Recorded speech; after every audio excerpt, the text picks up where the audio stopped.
Welcome back to Let's Talk Kashrus.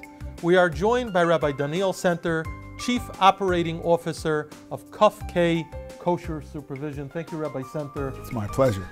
And by the way, is it Kof-K or Kof-K? How do you say kosher? Kosher or kosher? It's Kof-K. I guess it's Kof-K. Correct. Kosher. Correct. Thank you. The K is supposed to be the dagesh inside the chaf. So I guess we already learned something. Maybe we should end the segment right here. Okay, that works for me. But I'd like to actually tap into your wellspring of knowledge. Okay, On the I'm topic ready. of something's fishy. Fish. Someone goes fishing, they catch a fish. How do they know if the fish that they caught is kosher? So that's an excellent question. And for fish to be kosher, they need two simanim, which is really one and the same. You need snapir v'kaskeses. You need fins and scales. Well, everything that swims in the water has fins. A tail is actually a fin itself, but kaskeses, the scales, are what would identify. Now, it's not just as simple as taking a look and seeing that are scales, because not everything that I would consider a scale is actually a scale. A scale has to be an armor-like substance on top of the skin that can be removed without tearing the skin. So if you catch a fish, the best way to know it's kosher is, number one, if you can see scales and you've been trained to identify what is a true scale, or if you're familiar with a particular species of fish. As an example, there's a fish here, commonly fished, called a trout. This is a common trout, most people know it, and we're going to be okay in two ways. You can see clearly where the scales are or were. Very often, sometimes it could be scaled. In this case, the scales are. It's a freshwater fish. What are the scales, if you could point them out? If you see those like shiny, scaly substances that are, they have very small scales. Mm-hmm. We'll see a little later a fish with a much bigger scale. But also, the other advantage is I know that trout are kosher. So if I go fishing and I catch a trout and I then cut it up and prepare it and cook it, being that I know that trout is a kosher species, I can comfortably eat this fish. So as opposed to just as someone tells me, oh, that fish you caught is a trout. How do you know it's a trout? They may just call it a trout. There's a fish in the ocean that they call a sea trout. It happens to be it's kosher also, has no relationship to this trout. Mm-hmm. So you can't rely on name alone. There are common mistakes with names, but here's a good example of a kosher fish. However, there are some times that it's not as clear. Here's something called a Spanish mackerel. Now, if you look at it, its skin looks completely smooth. Right. This is actually a kosher fish. Mackerel, which is not closely, but it is related to tuna, mackerel, when they come out of the water, they actually shed their scales. This is called a Spanish mackerel. It's actually a pretty tasty fish. It's a light meat fish. As mackerel go, it's pretty tasty. Mackerel is an oily fish, but this is an ocean-going fish. If you caught this fish, most people would look at it and say this is not a kosher fish. Mm-hmm. If you're familiar with mackerel, and you actually would take a knife and we'd scrape right by under the fins and whatnot, you'd probably find the scales there. But being that I know that this is Spanish mackerel and that Spanish mackerel is kosher, I could comfortably eat this fish. Now, on which part of the fish do you have to find these scales? Does it have to be on the entire fish? Does it have to be on certain parts of the fish? As long as you find a scale on the fish, it would be good enough. Again, some fish, like I mentioned, shed their scales. Mm-hmm. Normally, you're going to find it in a covered, protected area for that type of fish.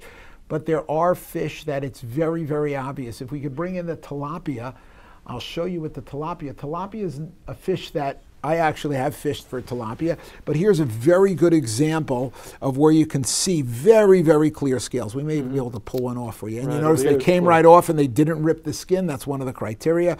But these are nice big carp, which is a commonly eaten kosher fish, and people do catch it. Those have huge scales, very well-developed scales, and also that remove easier. So some fish, like tilapia, very easy to tell this is a kosher fish.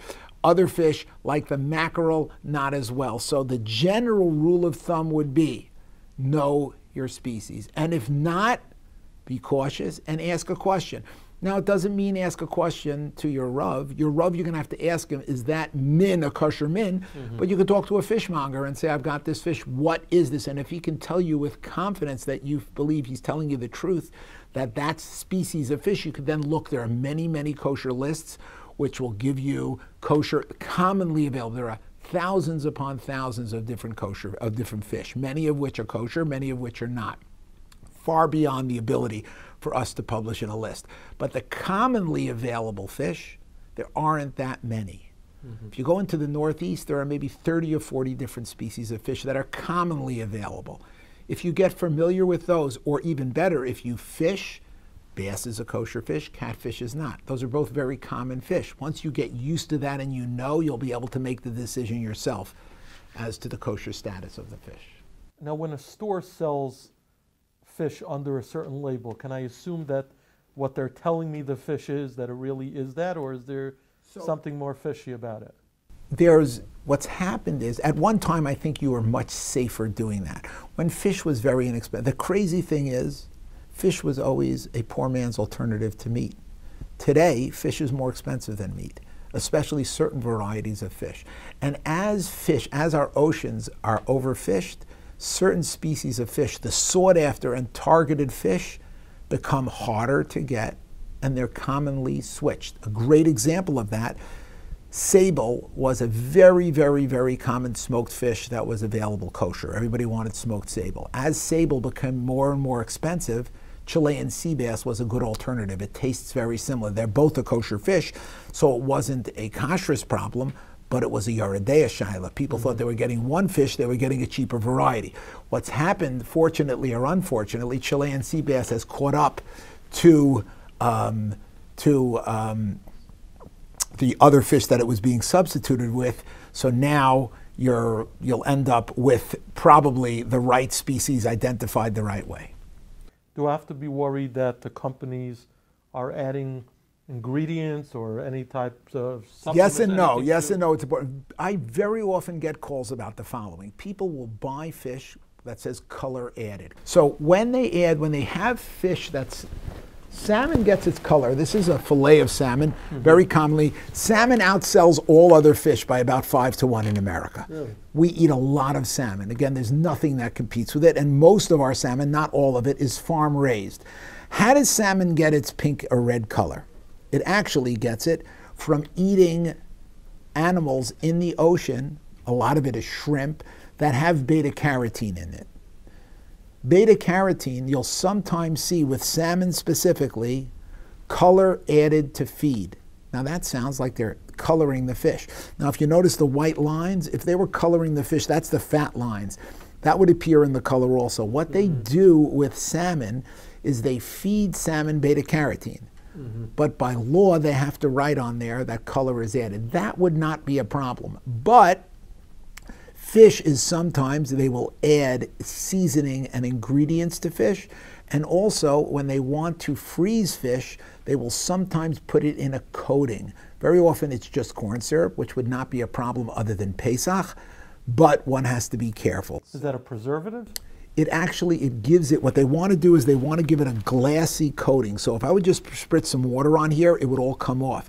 If I put it on with something more viscous, they add a little bit of corn syrup or a little bit of starch, and that will give me a nice shiny glaze when I want to freeze the fish. But seasoned fish would obviously be a problem. Regular raw fish, that is fresh raw fish without anything that's listed as additives, we haven't really found the problem that they're adding ingredients to.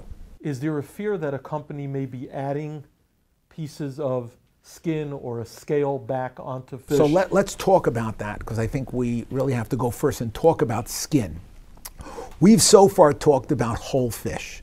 Another option is skin on. What does skin on mean? They don't want to leave. We've gotten used to eating fish. We don't want to bother with bones. So you can fillet the fish, which means you're going to take the meat away from the bones. And a filleted fish without the skin, I don't know where that came from. A catfish and a tilapia fillet will look exactly the same, or almost exactly the same. Because of that, fish without skin is considered not acceptable, and we would consider it non-kosher. So, but let's say I have a tilapia and I left the skin on. We saw tilapia, it's very identifiable from the skin that it's a kosher fish. That should be enough to allow us to buy it. And the truth is, you can rely on a company, they're going to leave it. If they're telling you they're leaving the skin on, they're not going to take the skin off, because they sell it to you by weight, And if you're willing to pay for the skin, So it's to their they're getting advantage. additional money. So that's very, very trustworthy and you can rely on.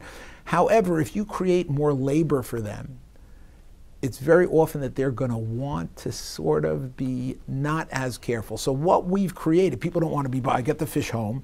I don't want the skin on it. I want to be able, they don't only not want the bones, they don't want the skin. We become lazy. And most people don't know how to fillet fish themselves.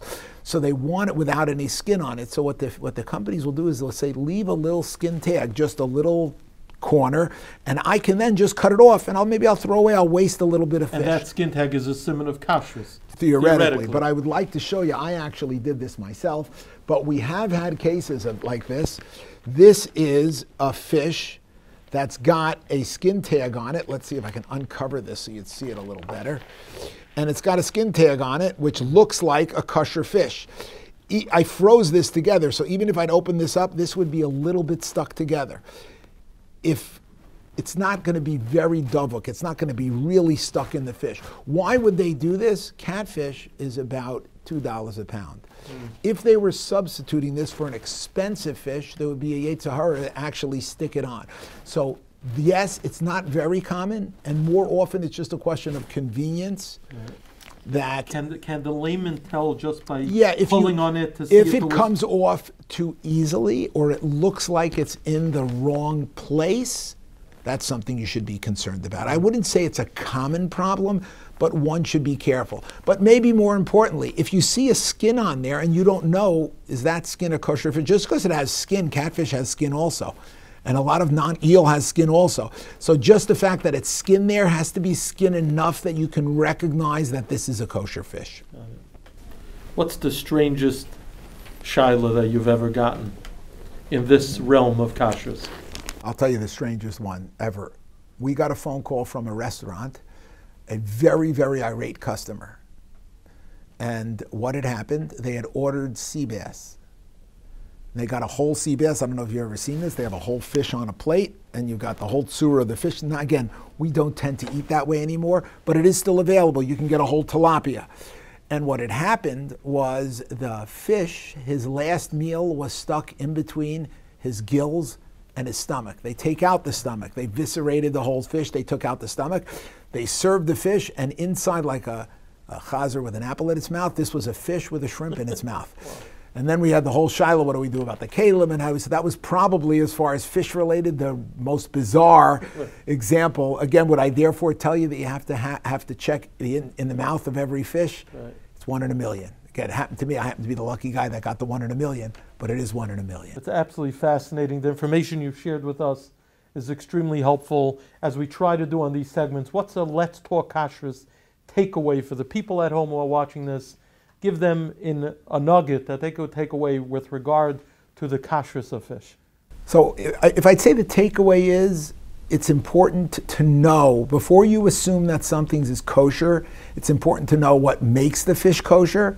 And I think most importantly, we have to recognize it's upon us to learn what makes things kosher and not kosher. Not to just say, I'm going to rely on, go fishing. You're not buying it in the store. We've tend to push ourselves to, we're just going to rely on everybody else and do less ourselves. It's important for us to learn, for us to know, so that we can take the achrayus of kashrus on ourselves and make sure that whatever ends up on our plates in our homes is kosher. Well, thank you, Rabbi Senter, for this pleasure. I'd shake entertaining your hand, but, and educational segment. My pleasure. My pleasure. Thank you.